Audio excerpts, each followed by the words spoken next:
Welcome to NightStoryX Fear, where every whisper hides a secret and every story leaves a scar. If you dare to listen, then like, share, and subscribe before the darkness takes you.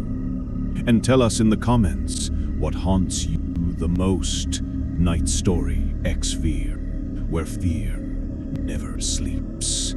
Sarah and Mark were experienced hikers and newlyweds, embarking on a multi-day trek through the iconic Maroon Bells Snowmass Wilderness area in Colorado, a place renowned for its breathtaking beauty and treacherous peaks. They planned to camp at Crater Lake before pushing further into the high alpine. On their second night, camped near the frigid, mirror-like lake beneath the imposing peaks of the Maroon Bells, an oppressive silence fell over the wilderness. Not the peaceful quiet of nature, but a profound, heavy stillness that seemed to swallow sound. Around 2 a.m., Sarah awoke abruptly, her heart pounding with an unknown dread. The air in their tent was unnaturally cold, far colder than the crisp outside night air, and she heard a faint, rhythmic whispering sound just outside their tent flap. It wasn't the rustle of leaves or the murmur of a distant stream. It was distinct, multi-layered human voices murmuring too close, too intimately for comfort. A chilling chorus of indistinct words.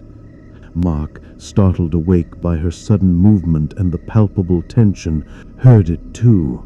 The whispers were indecipherable, a soft, chilling symphony of fragmented, unclear words circling their tent slowly, deliberately.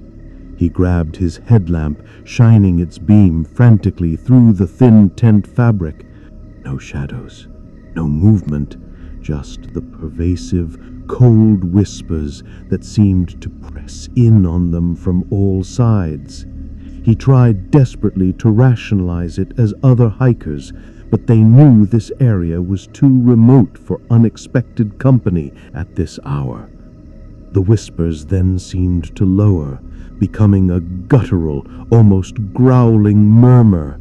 Still outside, but now punctuated by a soft, rhythmic scratching against the tent fabric directly beside Sarah's head, as if something with long, sharp nails was slowly, methodically carving into our temporary shelter. They spent the rest of the night huddled together, paralyzed with fear, listening to the impossible sounds, feeling an intense, unseen, malevolent gaze fixed upon them through the thin barrier.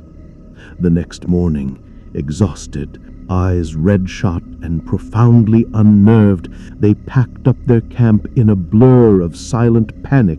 They found no footprints, no signs of animal disturbance around their tent, only a profound sense of wrongness that permeated the very ground.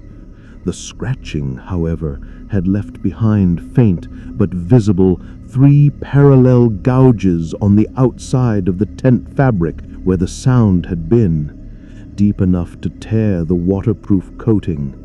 They knew then that they had to leave immediately and decided to cut their trek short, heading straight back towards the trailhead. As they began their descent, the unnerving silence of the ancient forest was broken by faint, distant singing. It wasn't a cheerful tune. It was a high-pitched, warbling, almost childlike melody, devoid of joy or innocence, echoing eerily between the ancient pines and granite peaks. The song seemed to follow them, always just out of sight, always just beyond hearing clearly, a haunting, ethereal soundtrack to their flight.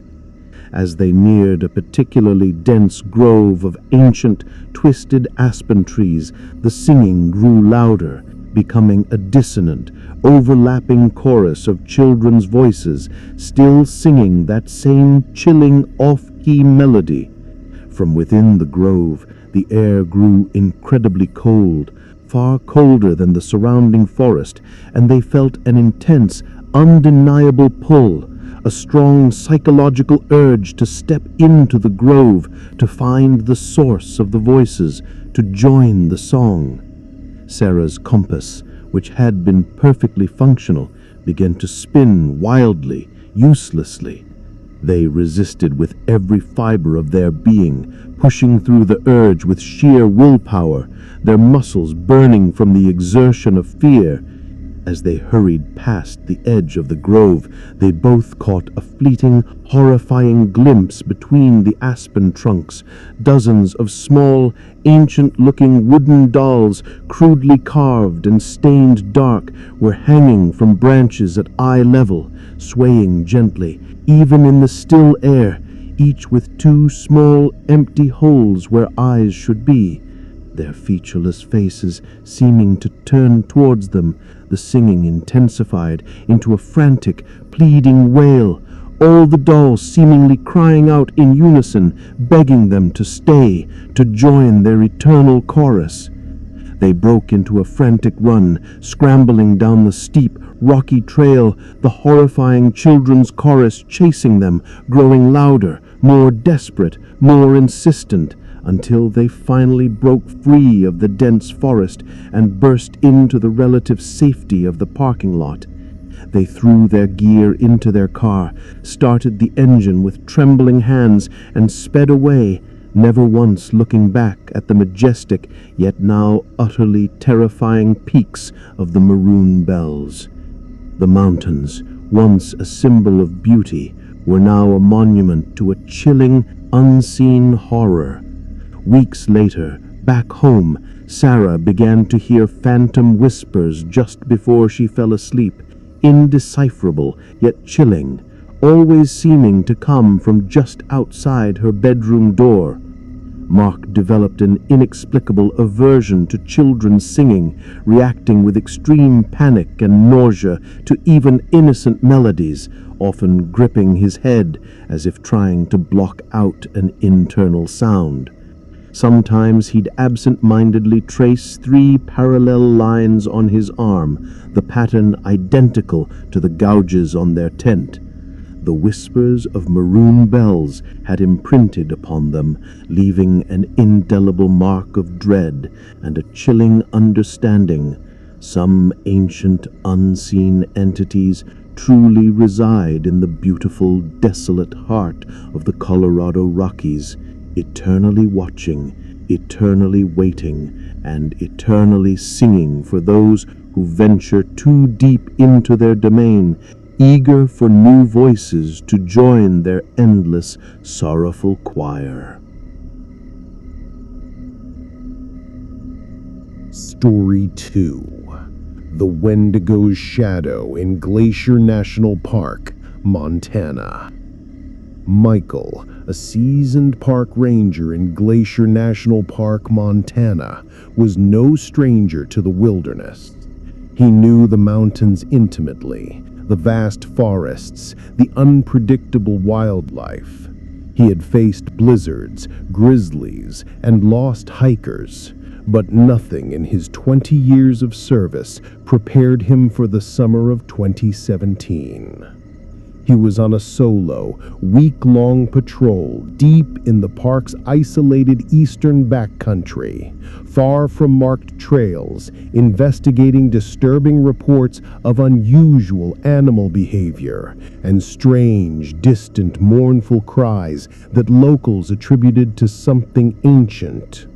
On his 3rd night, camped beside a remote, unnamed alpine lake, a profound, unnatural silence descended. The usual sounds of the forest, the chirping of crickets, the rustling of leaves, the distant calls of nocturnal animals simply ceased, as if muffled by an unseen hand. The air became unnaturally still, incredibly cold, and filled with a faint, cloying smell like rotting leaves mixed with something acrid, almost metallic. Around 1 a.m., Michael awoke abruptly to a sound that froze his blood solid. A high-pitched, guttural shriek echoing from the dense tree line just beyond his camp. A sound that was not animal, not human, but something ancient, utterly primal, and filled with a ravenous hunger. It was followed by a chilling, rhythmic creaking, like old, strained bones snapping, and a soft, dragging shuffle that slowly began to circle his tent. He grabbed his rifle, his heart hammering against his ribs, and peered through the tent mesh. The faint starlight showed nothing but the dark silhouettes of towering pines, swaying almost imperceptibly.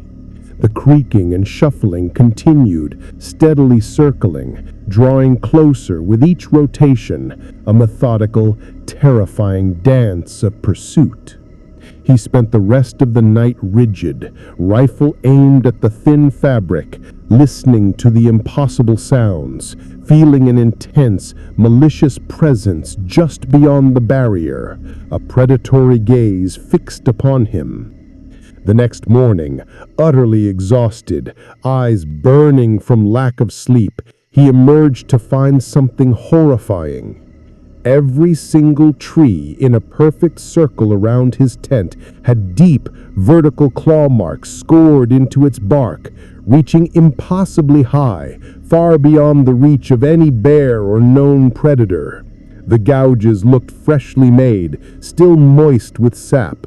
The ground within the circle was disturbed, as if something immense and heavy had been repeatedly dragged, but there were no distinct footprints, only long, shallow furrows in the earth. He knew then, with chilling certainty, he was not alone, and he was being hunted by something utterly malevolent. He packed in a frenzy, abandoning his patrol, discarding non-essentials to lighten his load, desperate to make his way back toward civilization. As he hiked, the forest grew eerily silent again, a preternatural quiet that felt more threatening than any sound. Then he began to hear a new sound, a faint, mimicking whisper from deep in the woods, calling his name, Mikchael, Mikchael. It wasn't his name, not quite. It was a distorted, drawn-out echo, like a chilling mockery, twisting his identity. The voice intensified, growing closer, often coming from multiple directions at once, seeming to know his every turn, anticipating his movements. He started seeing things in his peripheral vision, impossibly tall, gaunt figures, their limbs twisted and elongated, darting between the trees, always just out of direct sight, their presence an icy blast. The air around him grew colder, and the acrid, rotting smell intensified, making him gag, the scent clinging to his clothes and hair. As dusk began to fall, casting long, menacing shadows through the ancient snow-dusted firs, he desperately pushed through a particularly dense section of ancient, snow-dusted firs. He knew he was losing ground. The mimicking whispers turned into a furious, collective shriek of countless starving voices, all screaming his name, now interspersed with a terrifying, wet gurgling and the sound of bones snapping, as if something immense was tearing apart an unseen prey. From between the trees, a skeletal, impossibly tall figure emerged, its form gaunt and distorted, its skin like dried leather stretched taut over bone. Its head was an elongated, deer-like skull, but with hollow, burning eyes that fixed directly on him, radiating an ancient, ravenous hunger that promised agonizing consumption. This was no animal. This was the Wendigo of local legends, a primal spirit of starvation and greed. He didn't scream. He simply turned and ran, adrenaline a searing fire in his veins, pushing his body beyond its limits. The creature, the Wendigo, moved with impossible speed, its long, emaciated limbs propelling it through the dense forest, its terrifying shriek and bone-snapping gait echoing behind him, a relentless pursuit that was closing in. He ran until his lungs burned, until he collapsed, gasping for air, hiding behind a massive fallen log, digging his nails into the earth. He could hear the Wendigo's relentless pursuit, the thump, shuffle, creak of its approach, the hungry whispers, closer, closer, circling his hiding place. He closed his eyes, expecting the final agonizing tearing. But then, as abruptly as it began, the sounds ceased. The forest fell silent once more, save for his own ragged, terrified breathing. He lay there for hours, too terrified to move, until the first weak rays of dawn pierced the dense forest canopy.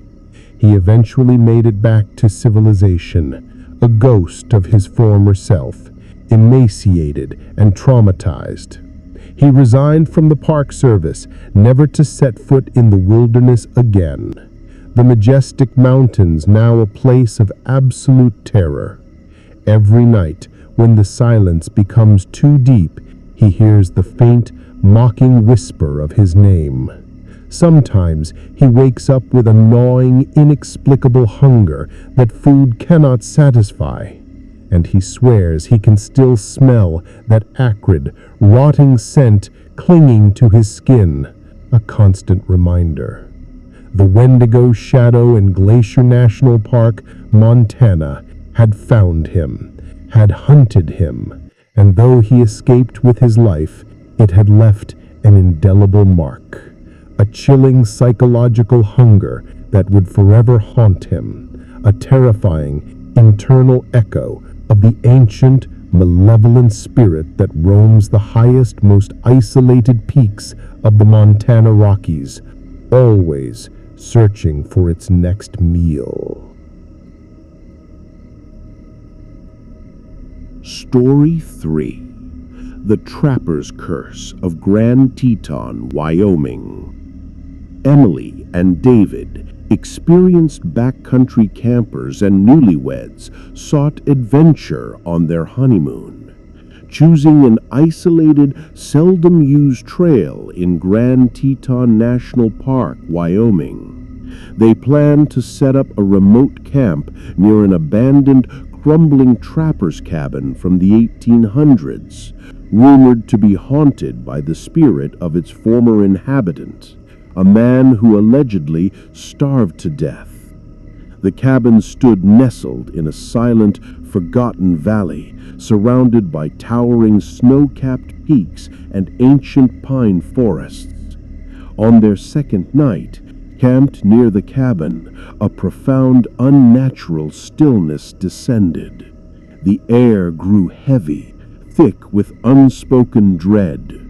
Around 1 a.m., Emily woke abruptly to a faint, rhythmic shuffling sound from inside the cabin, a soft, heavy dragging that seemed to move back and forth across the rotten wooden floorboards. David, startled awake by her sudden gasp, heard it too. The shuffling was too deliberate, too rhythmic to be just an animal, and far too loud to be just the wind. He grabbed his powerful flashlight, aiming its beam at the cabin's dark, broken window. No shadows, no movement, just the continuous, unsettling shuffling echoing from within the decaying structure. He tried to rationalize it as an old building settling, but the sound felt alive, purposeful, a relentless back-and-forth movement. The shuffling then ceased, and a low guttural groaning began from inside the cabin, deep and sorrowful, a sound of profound anguish that seemed to echo from beyond the grave, pulling at their very souls. They spent the rest of the night huddled in their tent, paralyzed with terror, listening to the impossible, agonizing sounds, feeling an immense, unseen pressure radiating from the old cabin. The next morning, utterly exhausted and profoundly unnerved, they investigated the cabin. The interior was a wreck of rotten wood, collapsed walls, and debris. However, in the center of the main room, where the shuffling and groaning had seemed most concentrated, they found a small, meticulously arranged pile of animal bones, ribs, vertebrae, and skulls, all carefully stacked in a macabre pyramid. They were bleached white and unnaturally clean, almost polished. A chilling sense of ritual permeated the air. They knew then that the rumors were true and decided to leave immediately, abandoning their plans. As they hiked away, a new unsettling phenomenon began. Small, dark, humanoid shadows started to appear in their peripheral vision, darting between the trees at impossible speed, always just beyond direct sight, always at the very edge of their awareness, a constant, suffocating presence that seemed to follow their every step. They felt an intense, unseen gaze fixed upon them, pressing down. As they descended into a particularly dense, dark ravine, the air grew incredibly cold, far colder than the mountain air. The shadows intensified, becoming more numerous, swirling around them like a suffocating swarm, pressing in from all sides. Then they began to hear faint, desperate whispers from all directions, hundreds of overlapping voices, all pleading, all crying out, "Hungry, so hungry, give us." The whispers seemed to tug at their sanity, implanting thoughts of profound starvation and an insatiable craving within their own minds, threatening to overwhelm them. The low groaning from the cabin now echoed from deep within the ravine, much louder, accompanied by a horrifying gnawing sound, like teeth on bone, echoing from directly behind them, growing closer with every strained breath they took. They broke into a terrified run, scrambling through the treacherous ravine, slipping on loose rocks and tangled roots, the chilling whispers, the gnawing, and the shadowy figures chasing them relentlessly, the sounds echoing and amplifying in the confined space. As they burst out of the ravine into a small, desolate clearing, they stopped dead, their breath catching in their throats.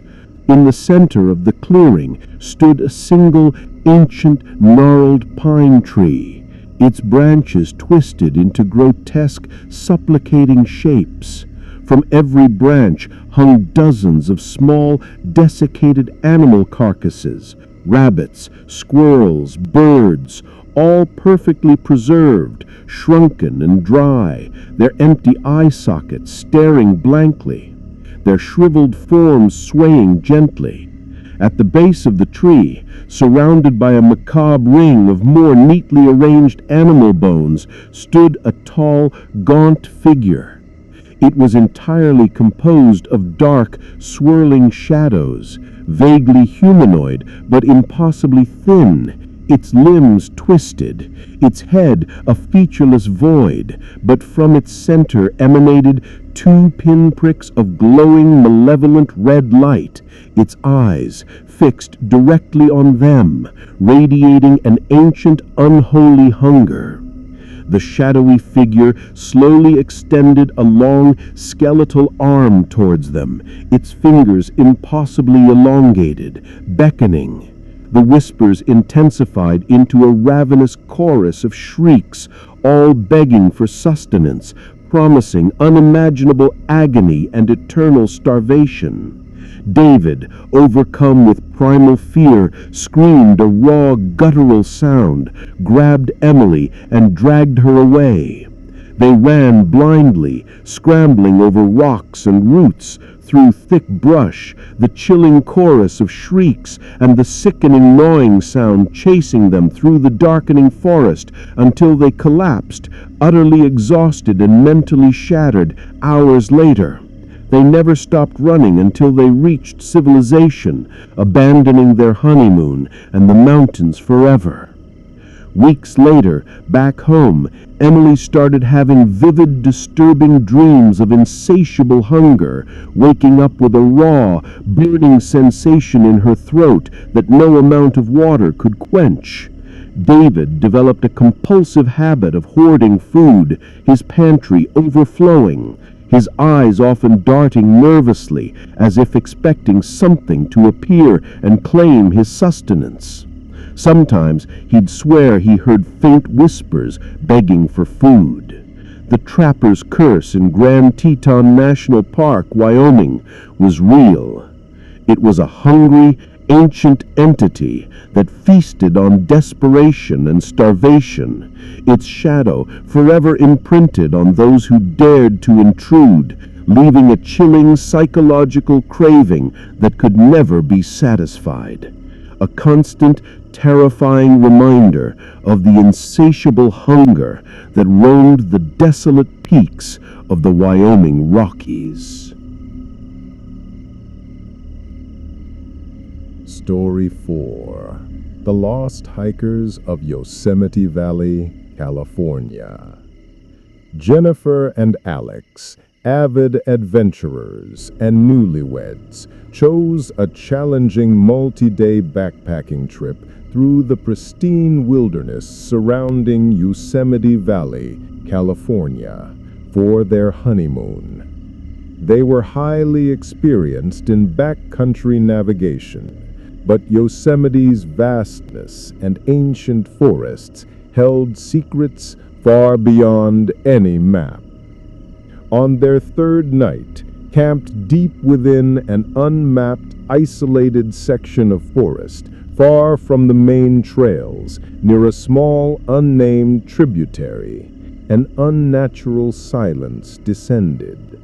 Not the comforting quiet of nature, but a profound, heavy stillness that felt deeply wrong. Around 2 a.m., Jennifer woke to a peculiar rhythmic tapping sound coming from the dense woods just beyond their tent.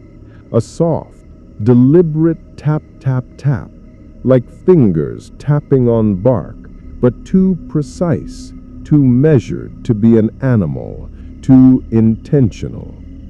Alex, a light sleeper, heard it too.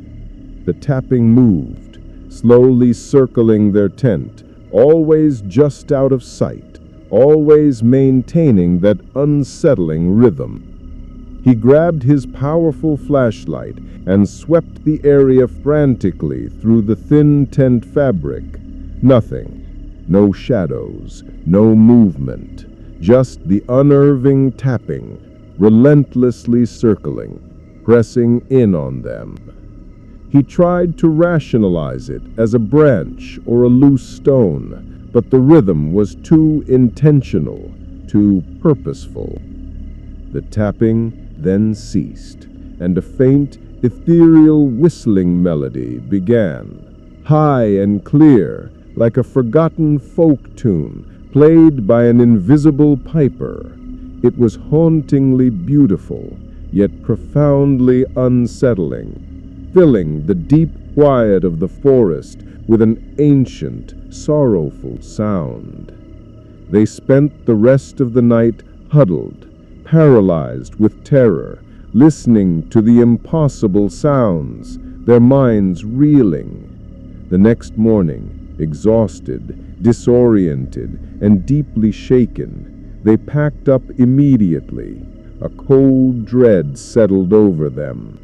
They found something disturbing. Every single tree, in a perfect wide circle around their tent, had a small, intricately carved symbol etched into its bark. A spiral, almost like a fingerprint, repeated precisely on each trunk, freshly made. They knew then they had to leave, desperate to find their way back to marked trails. As they hiked, the ethereal whistling melody returned, always just ahead of them, always subtly leading them off course, deeper into the unmarked wilderness. Their GPS device, which had been perfectly functional, began to malfunction, its screen flickering erratically, then displaying only static. The forest around them seemed to shift, familiar landmarks appearing out of place, as if the very paths and trees were subtly twisting and rearranging themselves to keep them lost. As they descended into a particularly dense, mist-shrouded grove of giant sequoias, the air grew incredibly cold, far colder than the surrounding forest, and the whistling intensified, becoming a chorus of dozens of overlapping, mournful melodies, all played by unseen pipes. Then, faint, shimmering lights began to appear between the sequoia trunks, small bioluminescent orbs of blue and green light dancing in the mist, swirling and moving with an eerie, hypnotic grace. They felt an intense, magnetic pull toward these lights, a profound desire to follow them deeper into the mist, a sense of belonging and peace that was terrifyingly false and unnatural. As they resisted the powerful pull, fighting with every fiber of their being, the whistling melodies turned discordant, becoming a cacophony of frantic, ear-splitting shrieks that pierced their very minds, not just their ears, a horrifying symphony of anguish. The shimmering lights transformed, elongating into impossibly tall, slender figures, translucent and wavering, with glowing empty eye sockets that stared directly at them from within the mist. These figures moved with an unnatural fluidity, beckoning them deeper into the grove, their glowing, elongated hands reaching out, promising solace and eternal rest. Jennifer's mind screamed, suddenly overwhelmed with vivid, horrifying visions of countless hikers, lost and disoriented over decades, wandering endlessly through an impossible, shifting forest, their faces vacant, their bodies withered, forever enslaved by the whistling melody, forever chasing unseen lights. Alex, terrified beyond anything he had ever known, screamed a raw, guttural sound, grabbed Jennifer, who was frozen in place by the visions, and dragged her away, fighting the overwhelming urge to follow the lights and join the lost. They ran blindly, scrambling through the mist-shrouded grove, tripping over roots and rocks, the shrieks and the beckoning figures chasing them, the discordant whistling echoing through the impossible shifting trees until they thought their hearts would burst. They ran until they burst out of the mist and stumbled onto an actual marked trail, utterly disoriented, but finally free of the immediate, suffocating horror. They made it back to civilization, mentally shattered, abandoning their honeymoon and their love for the wilderness forever, unable ever to trust a quiet forest again. Weeks later, back home, Jennifer developed a strange sensitivity to certain melodies, hearing echoes of the whistling pipes in mundane music, and sometimes she'd find herself drawing intricate spiral symbols absently, identical to those on the trees. Alex began to experience terrifying nightmares of being eternally lost in a shifting forest, always chasing unseen lights, always hearing frantic shrieks just beyond reach, his own mind a labyrinth. The lost hikers of Yosemite Valley were not just figures of legend. They were ancient, malevolent entities, ensnaring new souls with their beautiful, chilling melodies, forever trapping them in a beautiful, terrifying maze, leaving an indelible psychological echo that would forever bind them to the treacherous, heartless core of the California Sierra Nevada, a chilling reminder that some places do not want to be found.